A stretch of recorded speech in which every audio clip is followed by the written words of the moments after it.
नमस्कार दोस्तों, इस वीडियो में हम जानेंगे कि एचआरएमएस में एपीएआर कैसे भरें। दोस्तों, यदि आप एक रेलवे कर्मचारी हैं और 4200 ग्रेड पे या इससे ऊपर हैं तो आपको अपना एपीएआर स्वयं भरना पड़ता है। तो आइए आज हम जानेंगे कि कैसे आप अपने मोबाइल फ़ोन से बहुत ही आसान तरीके से एपीएआर भर सकते हैं। इसमें कोई कंप्यूटर वगैरह की ज़रूरत नहीं है, ज़्यादा नॉलेज की ज़रूरत नहीं है। आप अपना सिंपल मोबाइल जो आप चलाते हैं उसमें से ही आप एपीआर भर सकते हैं। तो इसके लिए आपको सिंपली क्या करना होगा, गूगल या क्रोम में जाना पड़ेगा। तो चलिए यहाँ पर हम गूगल खोल कर रखे हैं। इसमें आपको सिंपल टाइप कर देना है एचआरएमएस एपीएआर, एचआरएमएस एपीएआर आप लिख दें, इससे भी खुल जाएगा। एचआरएमएस से भी खुल जाता है। तो हम आपकी सुविधा के लिए बता रहे हैं कि एचआरएमएस एपीएआर लिख दीजिएगा। जैसे ही एचआरएमएस एपीएआर लिखिएगा, सामने जो आएगा, ठीक है, एचटीटीपी जो भी है एचआरएमएस एपीएआर गूगल क्रोम में यहाँ से आपको मिल जाएगा। कहीं भी आएगा आपको यही चीज़ मिलेगा। एपीआर लॉगिन का ऑप्शन आ जाएगा, आप लॉगिन पे क्लिक कीजिएगा, देखिएगा आपको एचआरएमएस के अंदर वो भेज देगा। जैसे ही एचआरएमएस खुलेगा उसके बाद आपको उसमें एचआरएमएस का आईडी पासवर्ड वगैरह डालना पड़ेगा। उसके बाद नेक्स्ट प्रक्रिया चालू हो जाएगी। थोड़ा सा वेट कर लेते हैं, टाइम लगेगा लेकिन खुलेगा। एचआरएमएस का पेज खुल चुका है, लॉगिन ऑप्शन आ चुका है।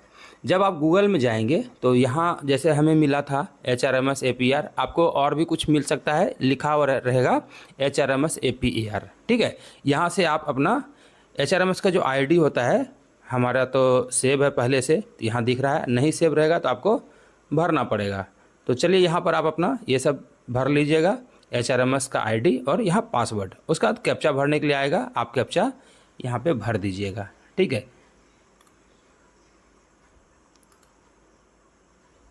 एचआरएमएस का आईडी और पासवर्ड और कैप्चा वगैरह भरने के बाद आपको लॉगिन कर लेना है। जैसे ही लॉगिन कीजिएगा ओटीपी आएगा। आपका एचआरएमएस में जो रजिस्टर्ड मोबाइल है उसमें एक ओटीपी आएगा। याद रखिएगा, एचआरएमएस जब आप खोलते हैं तो ओटीपी जो आता है वो 24 घंटे के लिए वैलिड होता है। चाहे आप एपीआर भरिए, पास पीटीओ निकालिए, चाहे कुछ भी देखिए, ओटीपी एक बार आएगा और 24 घंटा वही ओटीपी आप इस्तेमाल में ले सकते हैं। तो अभी हम 24 घंटा से पहले नहीं खोले थे एचआरएमएस, तो एक ओटीपी आ चुका है और यही ओटीपी हम इसमें दर्ज करेंगे। तब क्या करेगा, एचआरएमएस हमको पूरा फाइल खोल देगा, उसमें कोई भी काम करने को अलाउ कर देगा। तो ओटीपी डाल देते हैं जो आया है।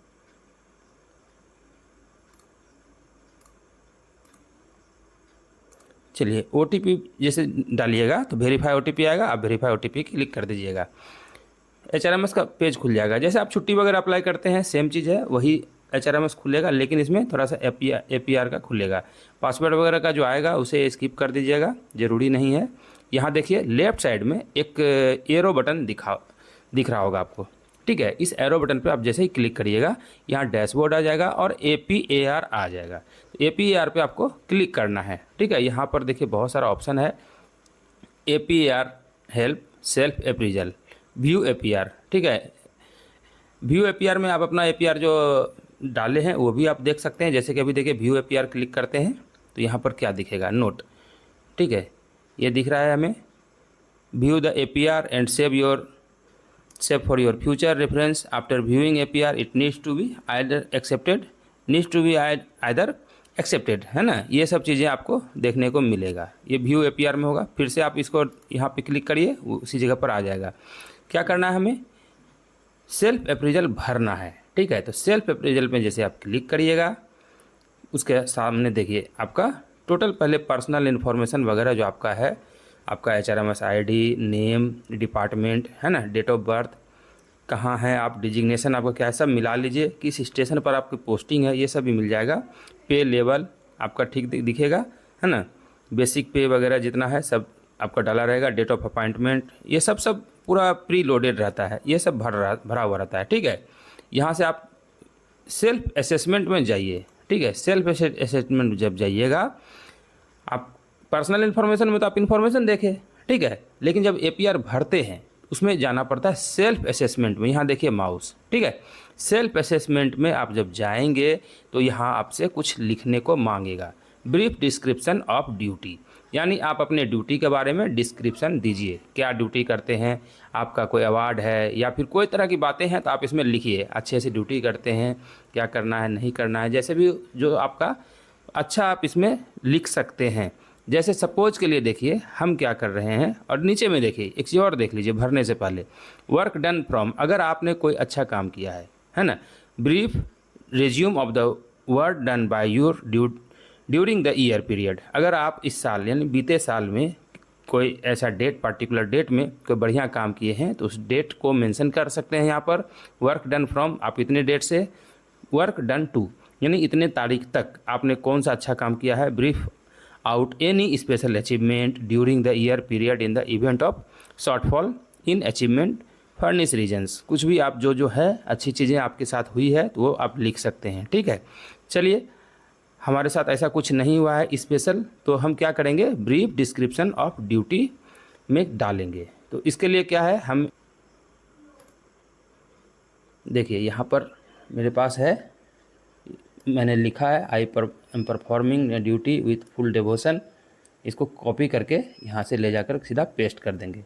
ये मैं पूरा लिख दूंगा। अगर आपका कोई स्पेशल अचीवमेंट नहीं है, यहाँ देखिए यहाँ से कॉपी कर लेंगे और फिर से वहीं वापस अपने जगह पर चलेंगे।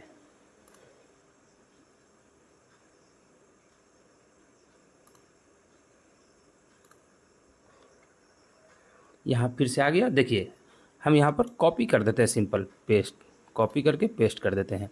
आई एम परफॉर्मिंग, यहाँ दिख भी रहा है कि कॉपी हो चुका है। देखिए I am performing my duty with full devotion obeying all lawful orders given by seniors and department time to time and observing all rules and regulation including safety rules and SR, है ना, during this year and no any abnormality at present.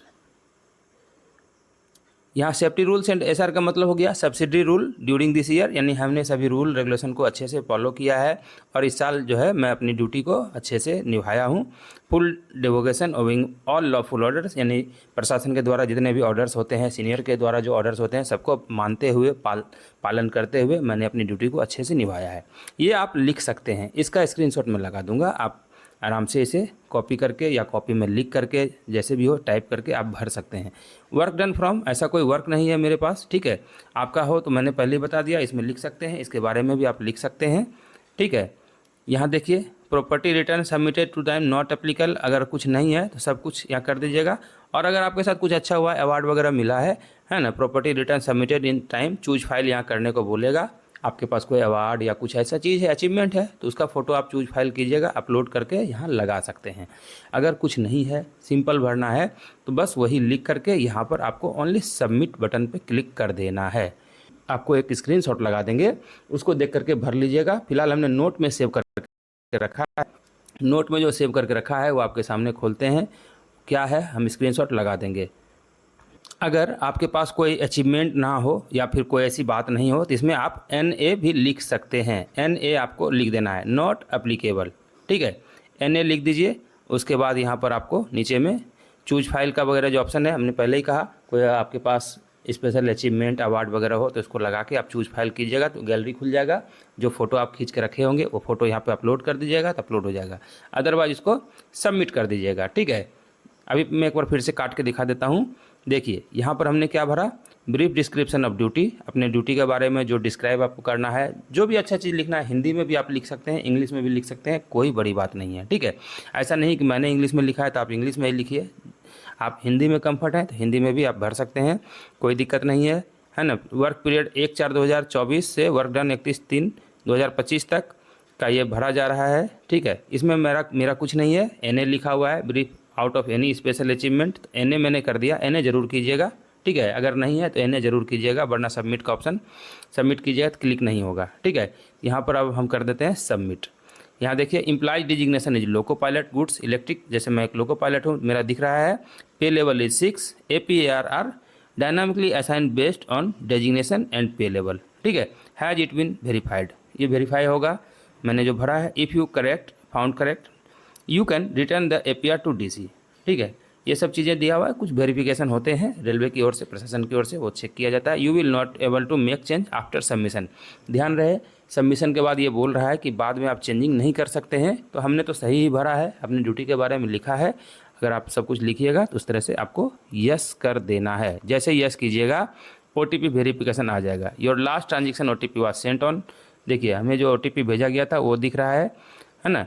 फिर अब दोबारा APR के लिए फिर से OTP भेजा गया, एक आ चुका है, वो हम भर देते हैं।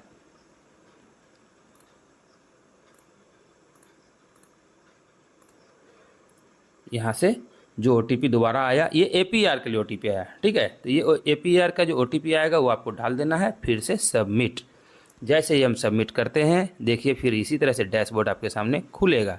क्या लिखा रहा है, देखिए self appraisal already submitted by you और your DC has not yet initiated it, ठीक है। इस तरह से आपको लिखा हुआ आ जाएगा, ठीक है। सबमिट हो गया। इस तरह से आप अपना APR खुद से सबमिट कर सकते हैं। चलिए, जानकारी अच्छी लगी हो तो चैनल को लाइक और सब्सक्राइब जरूर कर लीजिएगा, क्योंकि हम आपके लिए इस तरह की वीडियो लेकर आते रहते हैं। चलिए मिलते हैं किसी दूसरी वीडियो में, तब तक के लिए जय हिंद, वंदे मातरम।